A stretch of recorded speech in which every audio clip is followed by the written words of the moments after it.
ইউনূস সাহেব তো তার এই মেয়াদের মধ্যে যে কয় মাস থাকলেন এই যে আটার ফেইলিয়ার। আমরা তো একটা বেকায়দায় আছি। উনি কোনো রকমের নির্বাচন করে দিয়ে সসম্মানে উনিও যাক, আমরাও বাঁচি। এই নির্বাচনের মাধ্যমেই একটা সংসদ গঠিত হবে, তো সেই সংসদ কেন্দ্রিক একটা প্রত্যাশাও কি জন্ম নিয়েছে কিনা?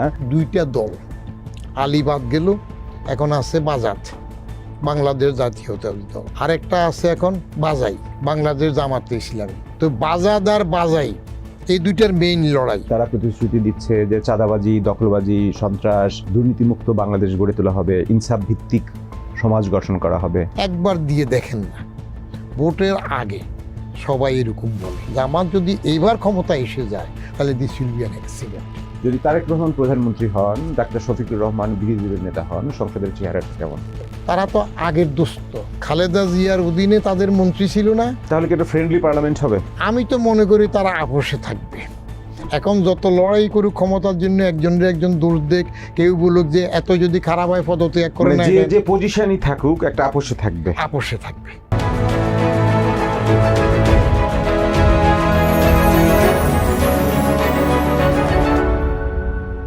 Hello and welcome to R cable presence কেমন সংসদ চাই। আর কেবল বাংলাদেশের একমাত্র ইউএল এবং ভিডি সার্টিফাইড কেবল, যা A grade LME register copper ক্যাথোডে তৈরি এবং 100% ফ্লেম রিটার্ডেন্ট সম্পন্ন। আর কেবল, ওয়্যারস উইদাউট ওয়ারিজ। আমাদের সাথে আজ অতিথি হিসেবে উপস্থিত আছেন জাতীয় রাজস্ব বোর্ডের সাবেক চেয়ারম্যান, আপনাদের পরিচিত মুখ বদিউর রহমান। বদিউর রহমান, আপনাকে আমাদের স্টুডিওতে স্বাগতম। আপনার ব্যস্ততার ভিতরে আমাদের সময় দেওয়ার জন্য টিভিএস মাল্টিমিডিয়ার পক্ষ থেকে আপনাকে ধন্যবাদ জানাচ্ছি। আপনি কেমন আছেন? I am better then before. Always BTV. ওই যে যেটা আছে সাহেব গোলামের বাক্স, সেই বিটিভি না, এটা হলো বিটিভি, বেটার দেন বিফোর। বৃহস্পতিবারে ভোট, তাহলে আমরা বাংলাদেশের জনগণ, এই একটা শব্দ আমাদের সংবিধানের প্রস্তাবনায় শুরু আছে, we the people of Bangladesh, আমরা বাংলাদেশের জনগণ। বৃহস্পতিবারে ভোট, আমরা বাংলাদেশের জনগণ কেমন আছি? বেটার দেন বিফোর? আমরা জনগণ বেটার দেন বিফোর নাই।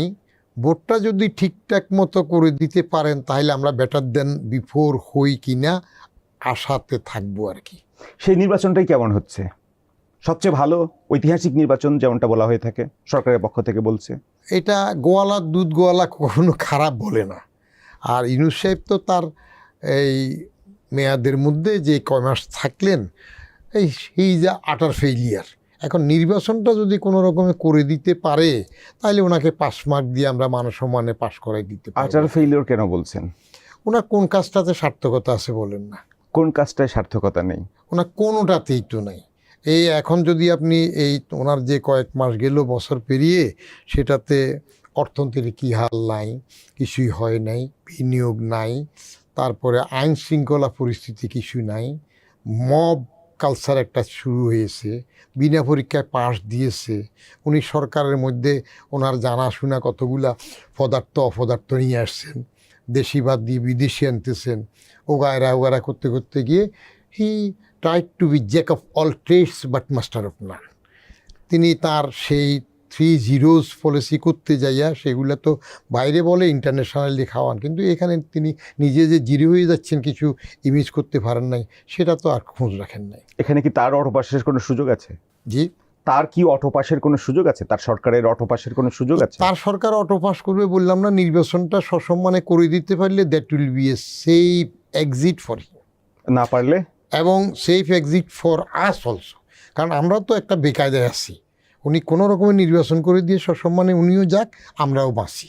না পারলে কতগুলো ইফস অ্যান্ড বাটস নিয়ে তো সবাই কথা বলে, না পারা নিয়ে তো আগে ওনার উপর যথেষ্ট সন্দেহ লোকজনের ছিল।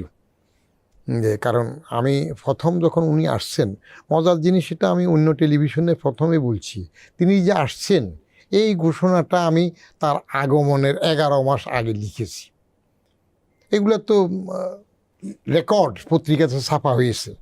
এবং সেই 5ই সেপ্টেম্বর 2023 তো আমি কলামে লিখলাম যে এবার বাইরে শোনা যাচ্ছে অস্বাভাবিক কোনো সরকার হলে তিনি আর সুযোগ হাতছাড়া করছেন না।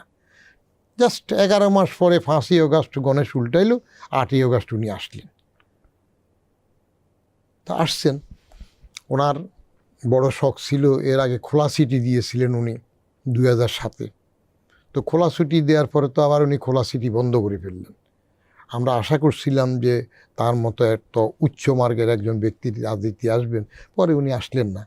তো এখন সেই সময় রাজনীতি করে না এসে এবার উনি ওই ঠাডাপড়ি বগামরে ফুকিয়া বলে তার কেরামতি একটা চান্সে উনি এসে গেলেন আর কি, যেহেতু নোবেল বিজয়ী ছিলেন। তো এসে উনি যেটুক ভালো করবেন, আমি তো প্রথম দিকে বলছিলাম টেলিভিশনে ওনাকে কমপক্ষে 5 বছর সময় দেওয়া হোক। আমি নিজে বলেছি, তার কারণ কি, যে উনি আমাদেরকে আশা দিয়েছিলেন। কখন? নোবেল পাওয়ার পরে বঙ্গভবনে যখন ওনাকে সংবর্ধনা দেওয়া হইল প্রেসিডেন্ট ইয়াজউদ্দিনের আমলে, তখন তিনি সুন্দর সুন্দর কথা বলেছিলেন। এখনও উনি কথা সুন্দর বলেন, অত্যন্ত গুছিয়ে সুন্দর কথা বলতে পারেন।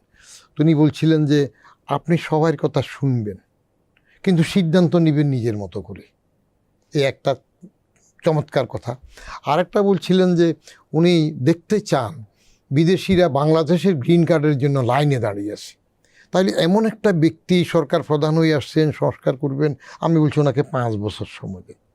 তো আমি শেষের দিকে ওনার মেয়াদের কিছুদিন যাওয়ার পরে, কয়েক মাস যাওয়ার পরে বললাম যে আর তো দরকার নাই, এবার অবস্থা হয়ে গেছে ভিক্ষার দরকার নাই, কুত্তা সামলা, মানুষ সম্মানে চলে যাক।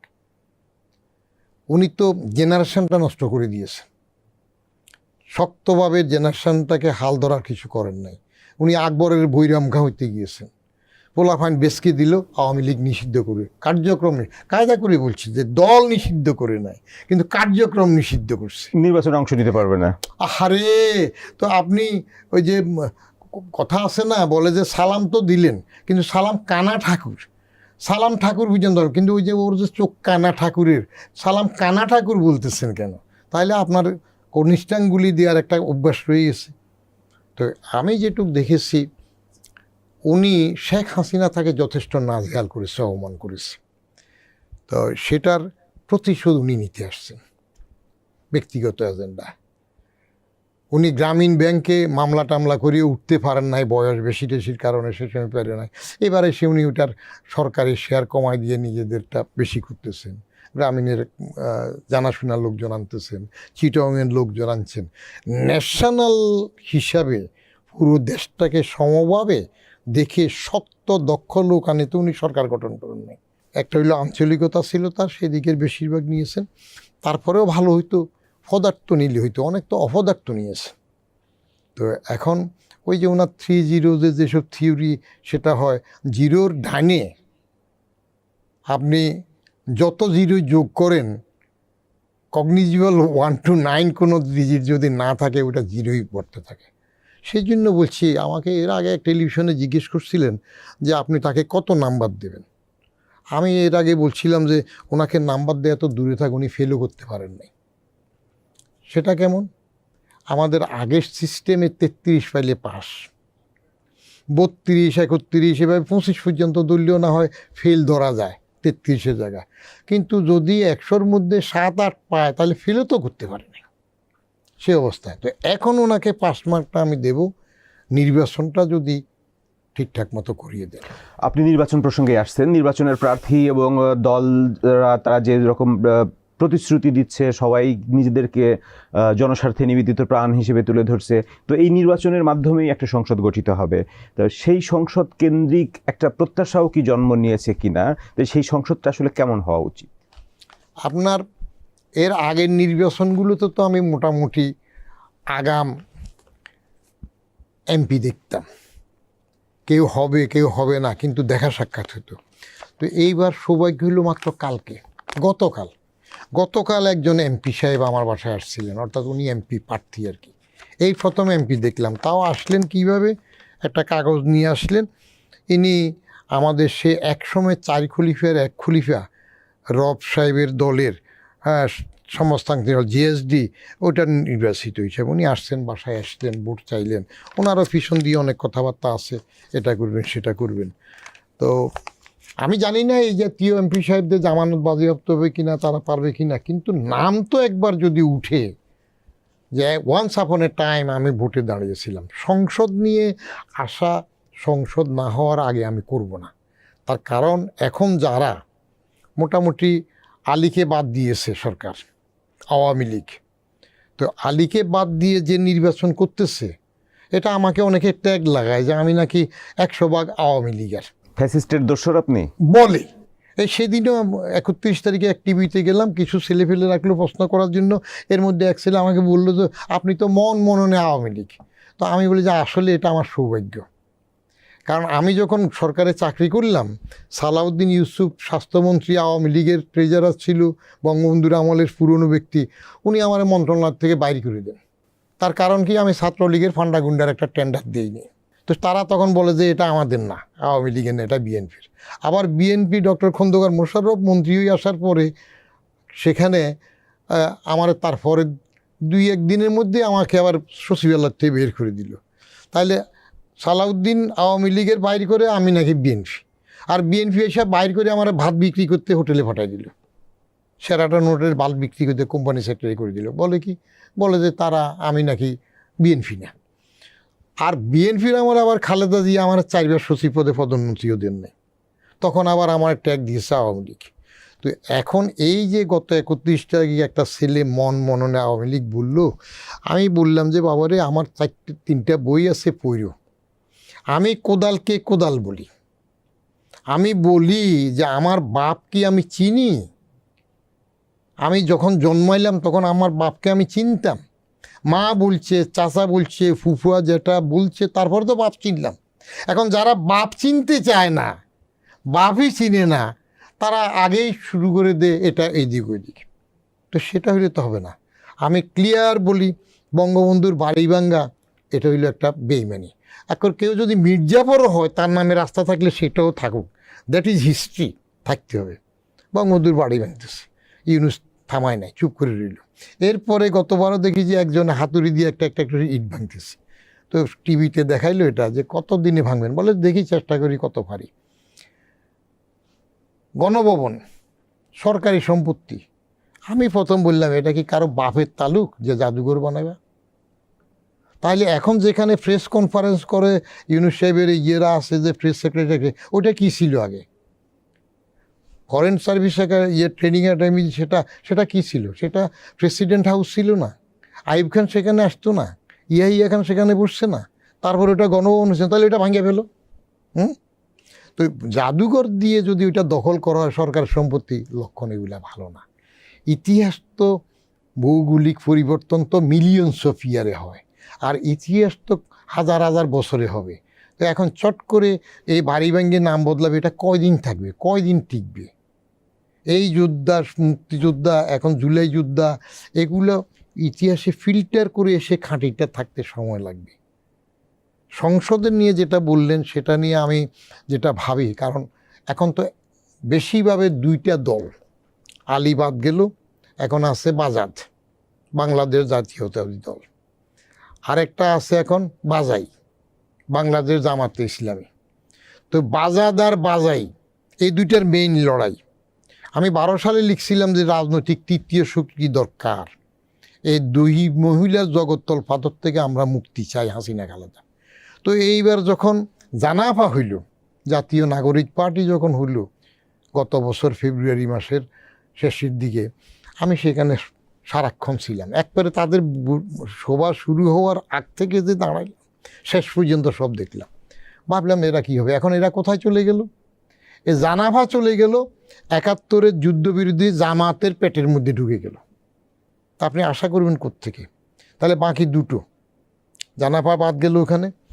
জামাত যদি সরকারে আসে, যদি আসে, সবাই বলে এসে যাচ্ছে, ইয়েস, জামাতের ডিসিপ্লিন খুব কঠিন, আমি বলি রেজিমেন্টেড, তারা কড়াভাবে নিজেরা পালন করে, তাদের এসব গুণাবলী আছে, কর্মীকেও পোষণ করে দেখে। আবার আমি যখন জামাতের পক্ষে যাই এরকম কথা বলি, তখন আজকে সকালেও আমাকে একজন কংগ্রেচুলেট বলতেছে, আপনি কি সুন্দর কথা বলছেন জামাতের পক্ষে, আমার খুব ভালো লাগছে। আমি কোনটা? বলে যে আপনি বলছেন না ওই যে জামাতের কর্মী অ্যারেস্টেড তুলে তার পরিবারকে জামাত দেখে। একজনের মা বললো যে আমার ছেলে জেলে থাকলে আরও ভালো, আমি আগের থেকে ভালো চলতে পারছি। আপনি সেটা বলছেন, বাকি অংশটা বলেন নাই। জামাতকে যদি কোনো কর্মীকে ট্রেনিং দিয়ে শিখাই দিয়ে যে বদিউর রহমানের পা কাইটা দাও, রক কয়টা দাও, বেসতে যাবে, তাহলে ও কেটে ফেলবে, সেটা তো বলেন না। তো ওরা যদি আসে, তারা 71-এর যে ভূমিকা নিয়ে আসছে, তাহলে আমরা ভালো কিছু সততা, বেহেশত পাওয়া থেকে শুরু করে যাই কিছু বলুক, ভালো কিছু আশা করতে পারবো কিনা সন্দেহ আছে। কারণ তাদের আগের বক্তব্যগুলা যারা 71-এ 12, 14, 10 বছরের বয়সেরও ছিল, তাদের মনে থাকবে কিছুটা হইলেও যে 71-এ আমরা ভুল করিনি। এখন ভুল করিনি এটার ব্যাখ্যা আবার জামাতের পক্ষের লোকজন আরেকভাবে বলে যে এটা তো ভালো কথা বলছে, তারা বিশ্বাসঘাতক নয় তো, তারা পাকিস্তান টিকে রাখার জন্য আলবদর, আল শামস থেকে শুরু করে যত কিছু আছে রাজাকার সব করেছে, তাহলে তারা ভালো তো, বিশ্বাসঘাতক নয়, অতএব তারা ভুল করে নাই।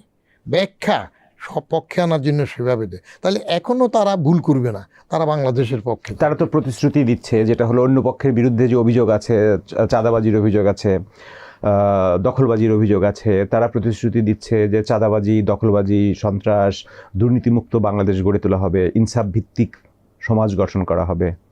এখন একটা সমস্যা হইলো, আপনার ধরেন আমি তো মোটামুটি 62 থেকে এই স্কুল লাইফে 62 থেকে আমরা যখন 59 সালে শরীফ শিক্ষা কমিশন করলো, সেই শিক্ষা কমিশনের রিপোর্ট ঘোষণা হইল, তখন তো ওই শিক্ষা কমিশন রিপোর্ট বিরুদ্ধে আমরা আন্দোলন বড়রা করছে, আমরাও করলাম, আইব খানের বিরুদ্ধে হয়ে এলা শুরু হইলো। ইনসাফ ভিত্তিক তাদেরকে তো সরকারে দেখা যায় নাই। কেমন তারা সবসময় জামাতের যে রাজনৈতিক কৌশল, যে ধৈর্য, যে সহিষ্ণুতা, এটা বাংলাদেশে অন্য কোনো দলের তো নাই। এবং জামাত কমিউনিস্টের চাইতেও বেশি ডিসিপ্লিনড। তাদের মিটিং টিটিংয়ে এখন দেখবেন না, একটু রোডও হাঁটার মতো করে একটু ফাঁক ফাঁক জায়গা রাখছে কিছু। এবং জামাতের মধ্যে বিদ্রোহী প্রার্থী 1 কি 2 জনের বেশি তো নাই, তাহলে কত ডিসিপ্লিনড খেয়াল করছেন? আর তাদের এই ডিসিপ্লিন এবং ক্যারিজমেটিক অ্যাটিটিউডটা তারা কাজে লাগিয়েছে। কাজে লাগিয়ে কি করলো, ওই যে জিয়াউর রহমান সাহেবের ঘনিষ্ঠ এক কর্নেল অলি ছিল না, ও কোথায় কোন জোটে চলে আসছে, তার দল এদিকে চলে আসছে। একজন মুক্তিযোদ্ধা ছিল না বিএনপির, আক্তার সাহেব নামে, মেজর আক্তার হিসেবে বেশি পরিচিত, তিনি কোথায় চলে আসছেন, এদিকে আসেন। তাহলে এটা তো তাদের ক্রেডিট। জামাত কি ভাঙছে পর্যন্ত, যে জামাত শফিক, জামাত তাহের এভাবে কি ব্র্যাকেটে হচ্ছে? অন্য সব দল তো হয়েছে, বিএনপি ভাঙছে, আওয়ামী লীগের অনেকে ভাঙছে, এটা হয়েছে, জাতীয় পার্টি, জামাত তো ভাঙে নাই। তাহলে তারা রেজিমেন্টেড এবং তাদের শৃঙ্খলা ঠিক আছে। তো রাষ্ট্র ইনসাফ যদি তারা রাষ্ট্রে আসে, সেটা আসলে যদি হয়, এটা নিয়ে ধ্যান ধারণা ভিন্ন আছে। শেখ হাসিনা প্রথমবার ইলেকশনে আসার আগে হাতে তসবিহ ছিল, মাথায় পট্টি ছিল একটা, ওই স্কার্ট না কি ছিল বলি, একবার দিয়ে দেখেন না। ভোটের আগে সবাই এরকম বলে, আসলে কি করবে আগের চরিত্র বিশ্লেষণ করলে ভালো কিছু আশা করে না।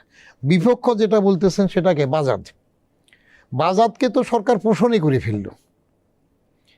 তারেক রহমান আসার পরে তার যে সংবর্ধনা যেটা হল, আর্মি যেভাবে কর্ডনিং করে আনলো, এটা তো আশ্চর্যের বিষয়। কেন? ওই যে 15-16 বছর বিদেশে ছিল একটা দলের প্রধান, আসবে, সেজন্য সরকার তার জন্য এই রকম মহাকাণ্ড করলো। কারণটা কি, হিসাবটা কি এইরকম মিলিয়েছে যে 10 জানুয়ারি 1972 বঙ্গবন্ধু তেজগাঁ এয়ারপোর্ট থেকে রেস কোর্স, এখনকার সরোয়ার্দী, এইটুক পর্যন্ত আসতে তার 2.5 ঘন্টা 3 ঘন্টা লেগেছে, এত ছিল। তাহলে তারেকেরটা ওখান থেকে 60 ফিটে যাওয়ার জন্য ওইরকম কত ঘন্টা লাগাবে?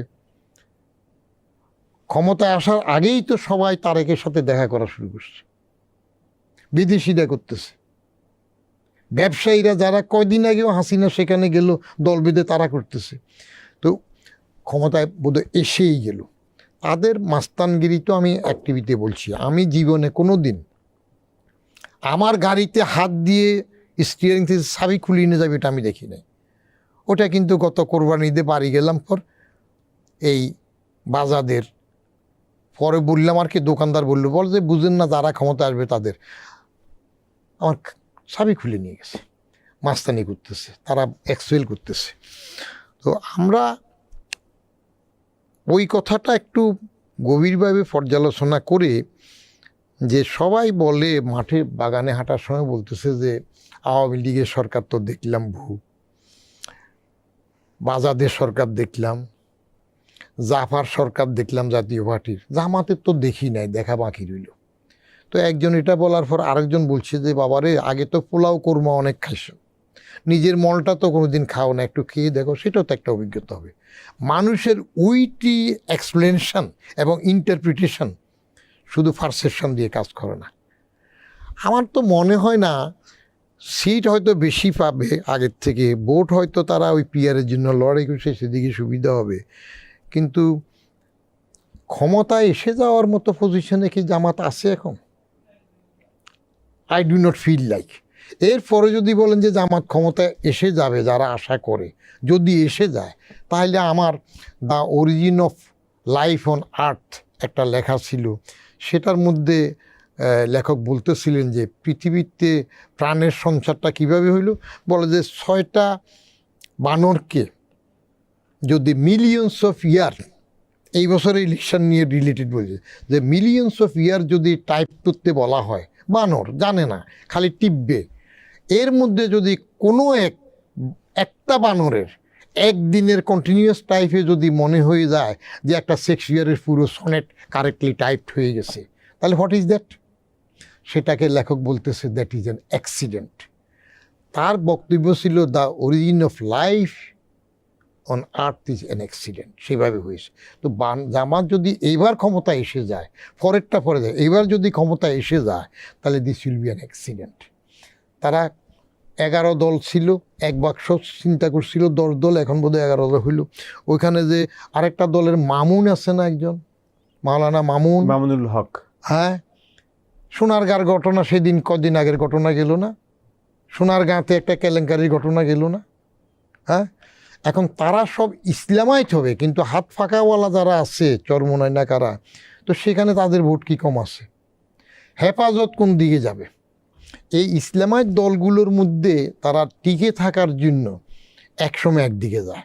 জামাত আওয়ামী লীগের সাথেও একাত্মতা প্রকাশ করছে একসময়, জলিল সাহেব জেনারেল সেক্রেটারি থাকতে চুক্তিভুক্তির মতো কি হয়েছে না। আর বাজাদের সাথে জামাত কীভাবে ছিল, খালেদা জিয়ার থেকে এক ফোঁটা রহমতের জন্য তারা তো সবসময় জিব্বা 10 হাত বের করে রাখছে, এবং 2টা মন্ত্রী ছিল না তাদের। ইয়েস, জামাতের একটা গুণ আছে, তাদের মন্ত্রীরা পার্সোনালি তখনও কোনো রকম করাপ্ট হয় নাই। পার্সোনালি করাপ্ট না হোক, কিন্তু 10টা কষ্ট আনার সময় শিল্পমন্ত্রী কে ছিলেন? নিজে আমি। শিল্প সচিব কে ছিলেন? নুরুল আমিন। তো সেটা যখন নুরুল আমিন সাহেব সচিব যখন বলছিল যে এটা তো ইন্টারফেয়ার করা দরকার, তখন নিজে আমি থামাই দিয়েছি না, ওটা চুপ থাকেন। তাহলে কি হইল? আপসে হয়েছে। তো সেদিক থেকে এরা ক্ষমতায় আসলে আল্লাহর আইন বা কোরআনিক শাসন বলুক, বা এখন একটু হালকা করুক, নারীদের ঘণ্টা কমাক, ভালো কিছু হবে এরকম এত তাড়াতাড়ি আশা করা যায় না। এরা এইবার একটু ভোট কিছু বেশি পাক, সেটা ভিন্ন জিনিস, কিন্তু রিফাইন্ড হওয়ার দরকার। আবার অন্য পক্ষ, অন্য শক্তি যেটা আছে, নির্বাচনটা তো পোলারাইজ নির্বাচন হচ্ছে। অন্য শক্তি বলতে আমাদের এখন তো বাজার ক্ষমতায় যদি আসে, তাহলে দখলদারিত্ব, চাঁদাবাজি এগুলো আরো বাড়বে কিনা? জি জি, আপনি মানসিকভাবে তৈরি থাকবেন, বাড়বে। কারণ ওরা আসার আগেই তো সবটা দখল করে ফেলছে, কেমন সবটাতে আছে। আর বাজারদের আগের ইতিহাস আমরা দেখি নাই। আমরা কি হাওয়া ভবন ভুলে গেছি? মনে আছে হাওয়া ভবন? আমরা কি খোয়াবের কথা ভুলে গেছি? সে বাজারদের কারো পাচারের টাকা, সেই পরিবারের কারো পাচারের টাকা কি উদ্ধার হয় নাই আগে? এখনই এই সেদিন, এই গত সপ্তাহে উত্তরা গেলাম, মেট্রো রেলের শেষ উত্তরা উত্তর থেকে নেমে 12 নম্বর কবরস্থানের দিকে যাইতে লেকের পাশে দিয়ে একটু খোলা জায়গাতে দেখতেছি আরাফাত রহমানের নামে একটা সাইনবোর্ড উঠে গেছে, সেখানে ক্লাব ক্লাব করবে। রাস্তার পাশে লেকের যে পার, সেখানে দেখতেছি এটা হবে, তো হবে। তাহলে দুইটা শক্তি যখন এরকম, এটা কম হবে, জামাতেরটা হবে অন্য দিকের। তাদের যে গণটুমি আছে না, সেগুলোর দিকে তারা থাকবে। আগে স্লোগান দিছে না বাংলা হবে আফগানিস্তান। তাহলে গেম থিওরিতে ভোটাররা কি এখন প্রিজনার্স ডিলেমাতে আছে? গেম থিওরিতে যেটা হয় সেটা আমি সংক্ষেপে বলি, আমার ফেভারিট কথা বলি, যে আমার মানুষের মধ্যে আমরা তো ত্যাগ উপরের দিকে কিছু করতে পারি না, নিচের দিয়ে 2টা ত্যাগের ব্যবস্থা আছে। একটা মূত্রত্যাগ, একটা মলত্যাগ। হিউম্যান বডিতে সবারই তো প্রাণীর মধ্যে আছে। তো এখন আমার মল যদি আমার গায়ে লেগে যায়, পরিষ্কারের জন্য কি লাগবে? পানি লাগবে। টিস্যু দিয়ে মুছে তো সবটা এগুলো উঠে না, আটা থাকে, পানি লাগবে। যতক্ষণ আপনি পানি না পাচ্ছেন ততক্ষণ পর্যন্ত নিজের প্রস্রাব দিয়ে নিজের মলটা অন্তত পরিষ্কার করেন, কোনো রকমে বড়টা হালকা করলেন। আমরা এখন এই বেকায়দার মধ্যে পড়ে হর্নশেপ ডাইলেমা বলেন, যাই বলেন, পারসেপশানে বলেন, উপায় তো নাই। কারণ ইউনুসকে তো আর এরকম রাখা যায় না, সে তো ভালো কিছু করতে পারে নাই। He is an utter failure. তাহলে এই দুইটার মধ্যে আসলে লেসার ইভি, হ্যাঁ, মন্দ, bad election is better than no election. তারপর একটা নির্বাচনও, তারপর একটা আসুক, আসলে একটা সিচুয়েশন আমরা হয়তো আশা করব। সেদিক থেকে ধরেন সরকারে এসে গেছে, কে সবাই তো কংগ্রেচুলেট শুরু করে দিচ্ছে। আসার সাথে সাথে খোমেনি বানাই ফেলছে একজন রে। ইরানের খোমানি অনেক বছর পরে আসলো না, তার কি মহাসমরে সমর্থনা। এখন আবার মানুষের মধ্যে প্রশ্ন আসে, মানুষ কিন্তু পলিটিক্যালি খেয়াল করে। এই পশু বাগানে গেলাম, যে একজন বলতেছিল যে পারিবারিক দল তো আগ থেকে আছে, বঙ্গবন্ধুর কন্যা হাসিনা, ওয়াজেদ, জয়, সাইমা, হেরা একটা খুশি। এটাও তো দেখি একই শুরু হয়ে গেল। ডাক্তার জুবাইদা এখন শুরু করছে এখানে যাওয়া ওখানে যাওয়া। লক্ষণটা কি? আসবে নাকি? ব্যারিস্টার জাইমা এসে যাইতেছে, কথাবার্তা বলতেছে, বলে যে এটা কি আরও মজবুত হইতেছে। আগে ছবি ছিল জিয়াউর রহমানের। এটা ইলেকশন উইনিং এ তাদের স্ট্র্যাটেজিও হতে পারে, ক্যাম্পেইনের ইলেকশন পার্ট। উইনিং, কিছু জিনিস আছে ইলেকশন উইনিংয়ে পরিবারের সদস্য যাবে, কিন্তু যেসব এটা বিতরণ ওটা বিতরণ এই সময়ের মধ্যে করতেছে, মানুষ তো গড় ফোড়া গরু সিঁদুরে ম্যাগ দেখলে ভয় পায়। এত ওভারহুলমিং পপুলারিটি আছে। কর্ডনিং করে যেভাবে আর্মি গার্ড দিয়ে আনতেছে, ইউনুস সাহেব করতেছে, বিদেশিরা দেখা করতেছে, ব্যবসায়ীরা যাইতেছে, সরকারে তো তারা আইসেই গেছে অনেকটা।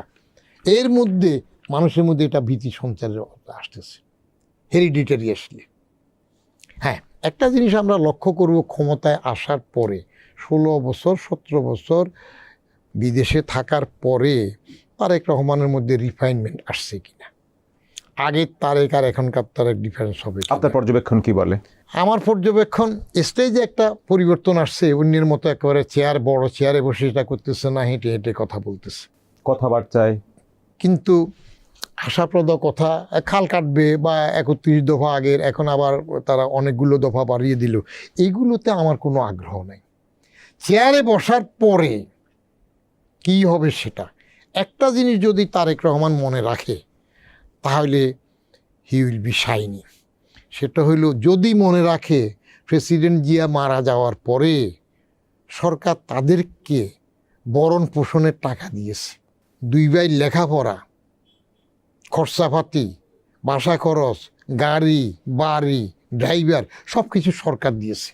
যেহেতু সেরা গেঞ্জি বাঙ্গা সুটকেসের একটা কাহিনী ছিল, সেটা যদি মনে থাকে যে আমি এই পজিশনে ছিলাম, এখান থেকে আসছি, কিন্তু আবার ক্ষমতায় আসার পরে আগে যেরকম ওই যে লঞ্চ হয়ে গেছে কোকো 1 কোকো 2 এটা, তাহলে কিন্তু হবে না। এই নির্বাচনে যারা প্রার্থী হয়েছেন কারা আছেন, আমরা টিআইবির বিশ্লেষণ করা কিছু ডেটা আপনাকে আমি উদ্ধৃত করে দিতে চাই আপনার আলোচনার সুবিধার্থে। কারা প্রার্থী হয়েছেন, প্রার্থীদের আয় ব্যয় নিয়ে তারা যে ডেটাটা বিশ্লেষণ করেছেন, সেখানে দেখাচ্ছে 3,75,000 টাকা পর্যন্ত বার্ষিক আয় করেন 28 ভাগের কিছু বেশি প্রার্থী। 3,75,000 টাকা 12 মাসে আয়, তাহলে মান্থলি কত হয় আপনি একটু হিসাব করে দেখতে পারেন।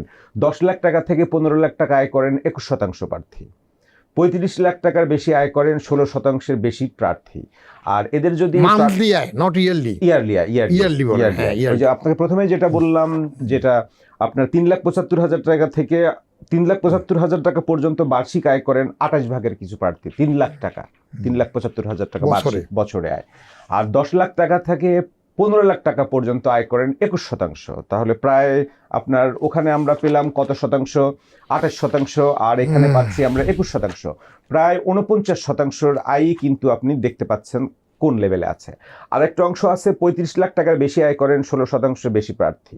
আর তাদের যদি আমরা আয়করের ফাইলটা একটু দেখি টিআইবির বিশ্লেষণ অনুযায়ী, সেখানে বলা হচ্ছে টিআইএন সার্টিফিকেট দিয়েছেন 97.25%, নির্বাচন হলফনামার সাথে। ট্যাক্স রিটার্ন দিয়েছেন 70.18%। ট্যাক্স রিটার্নের আয় বিবরণী পাওয়া গেছে 63.45%। ট্যাক্স রিটার্নের পরিসম্পদ বিবরণী পাওয়া গেছে 18.15%।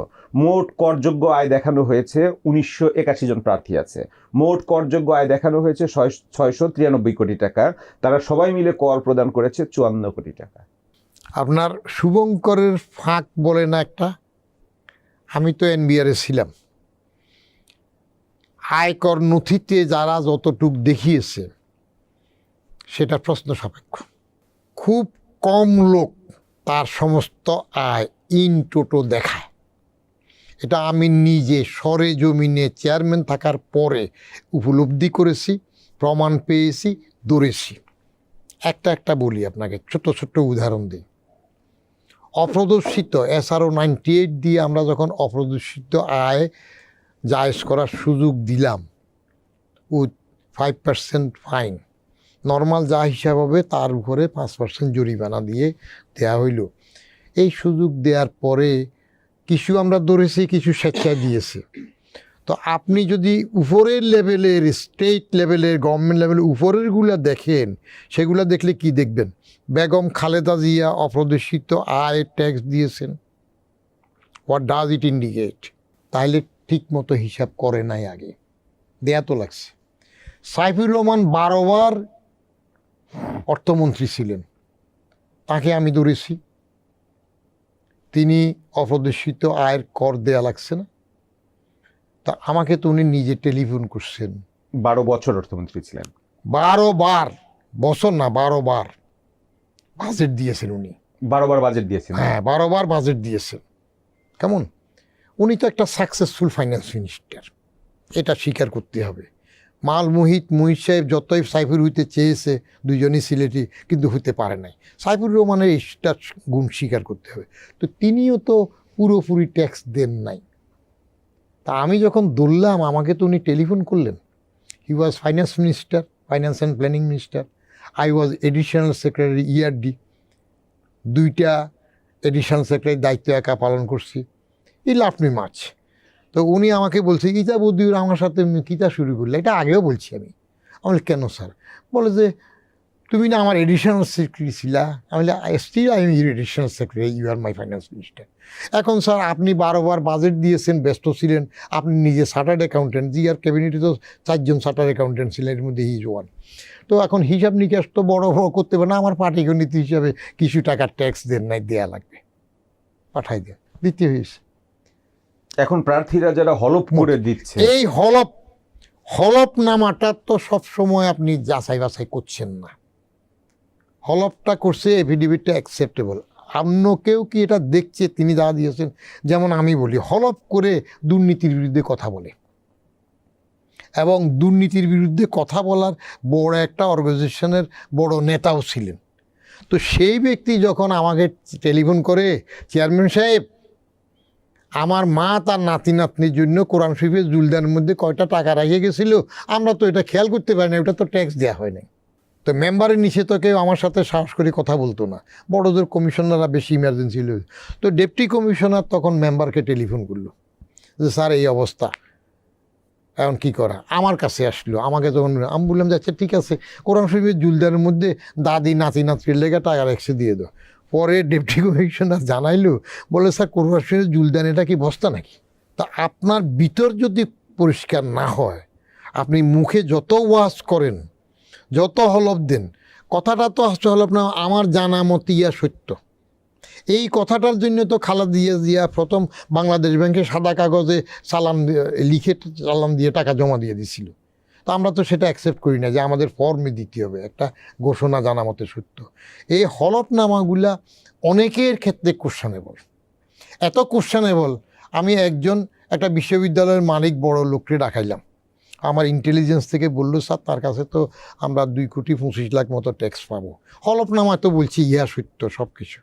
কেমনে ফাইলা হিসাব করে আনছে, আনার পরে বললাম যে ঠিক আছে, আমি এই জাতীয় বড় কেসগুলো কাউকে অসম্মান করতাম না, ভুল হোক, তারা তো ট্যাক্স দেয়, তারা ট্যাক্স দিয়ে বিদায় সরকার রাজস্ব পায়। তো আমি বললাম যে আমার কাছে 1 কাপ চা খেতে আসেন। আসলো, বললাম যে কিছু পয়সা পাবো তো আপনার কাছে। কয় স্যার আগামী সপ্তাহে আসবো। 1 কোটি টাকা দিয়ে গেলেন। বললাম যে আপনি আমার আরও 1 কাপ চা তো বোধহয় খাবেন বোঝা যায়। পরের সপ্তাহে আরও 1 কোটি দিল। তো এই যে হলফনামা, উনিও তো হলফনামা দিয়েছেন। আচ্ছা, বিখ্যাত এক ব্যারিস্টার সাহেব, এখন আর বলি না, মারা গেছে, হ্যাঁ, আমার অফিসে গেছেন, কথাবার্তা বলতেছে। আমি তো চেয়ার ছেড়ে দিয়ে সোফায় গিয়ে ওনার সাথে বসছি। উনি তাজ্জব হয়ে গেলেন, আরে চেয়ারম্যান সাহেব, আপনি আবার আইডি সেক্রেটারি, আমার পাশে চলে এসছেন, আমাদের তো এইসব উকিল টুকিল মনে করে কেউ পাত্তা দেয়। তা আমি বললাম, স্যার আপনি ইংলিশ ডিপার্টমেন্টের ছাত্র, আমার 12 বছরের সিনিয়র, আপনি যদি ডিপার্টমেন্টে জয়েন করতেন তাহলে আপনি আমার শিক্ষক হতেন, আমার সেই শ্রদ্ধাবোধ আছে। তো ওনার কাজটা তো আমি সেরে দিলাম যেভাবে হয়ে গেল। যাওয়ার সময় শুধু বললাম, স্যার এত টাকা এক এক কেসে রোজগার করেন, কিন্তু আপনার ট্যাক্স ফাইলের এই করুণ অবস্থা কেন? পট করে আমার আরও বড় নাম করা, এখনও জীবিত আছেন উনি, এক নামে সবাই চিনে, এইরকম এক ব্যারিস্টার নাম বলতে ওর থেকে তো একটু বেশি দিই। তা আমি বললাম, স্যার এটা একটা কথা হইল, উনি যদি 4 আনা দেয়, আপনি 4 আনা 1 পয়সা দেন, তো এটা বেশি হইল নাকি? হাসতে, আরে রাখেন তো চেয়ারম্যান সাহেব, আপনি সুন্দর করে কথা বলেন বলতে বলতে হাইটে চলে গেছে। এখন যারা প্রার্থী হয়েছেন, আমি যে আপনাকে ইনফরমেশনগুলো বললাম, জাতীয় রাজস্ব বোর্ড কি এখন তাদের কোনো ভূমিকা আছে? আপনি যেমন চা খাওয়ার আমন্ত্রণ করতেন, তারা এগুলো যাচাই বাছাই করে চায়ের আমন্ত্রণ জানাতে পারেন কিনা? মনে হয় না। তার কারণ রাজস্ব বোর্ডের মধ্যে the person in the chair matters. রাজস্ব বোর্ডে গায়ে পড়ে ট্যাক্সের জন্য এত বেশি ইনিশিয়েটিভ নেয় না। আমি নিতে গেলাম, সেই জন্য সরকার আমাকে রাখলেও না। রাজস্ব বোর্ড যদি এই ট্যাক্সের বিষয়টা সিরিয়াসলি দেখতো, তাহলে ইউনূস সাহেবের মধ্যে যে আগে তো উনি বেশ কিছু টাকা দিয়েছেন, পরে যে ওনার বড় একটা অ্যামাউন্ট কেমনে কেমনে মাপ হয়ে গেল বা স্থগিত হয়ে গেল, কি এটা তো আমি পছন্দ করিনি। কারণ আমি তো ট্যাক্স পাওনা থাকলে আইন মতো পাইলে কাউকে ছাড়বো না। আমি তো নিলাম, আমার ফাইন্যান্স মিনিস্টার থেকে নিলাম, আমার প্রাক্তন প্রধানমন্ত্রীর থেকে নিলাম, মওদুদ থেকে নিলাম, এরকম কত বলবো। তো রাজস্ব বোর্ড তো সরকারের চাকর হিসেবে কাজ করে। আপনি সবাইকে তো বদিউর রহমান পাবেন না যে চাকরি ছেড়ে দেব 15 মাস আগে দরকার হইলে, কিন্তু নিয়মে বাইরে কাজ করতে যাব না, হোয়াট আই ডিড। রাজস্ব বোর্ড সেটা করতে যায় না। আর এমনি আন্দোলন হইলে, আব্দুর রহমান এখন চেয়ারে আছে, ভালো মানুষ, আমি থাকতে সে ডেপুটি কমিশনার ছিল, কিন্তু তার বিরুদ্ধে আন্দোলন হইল না, তাকে সরানোর জন্য চেষ্টা হইল না। তো সবাই তো নিজেরটা চিন্তা করে।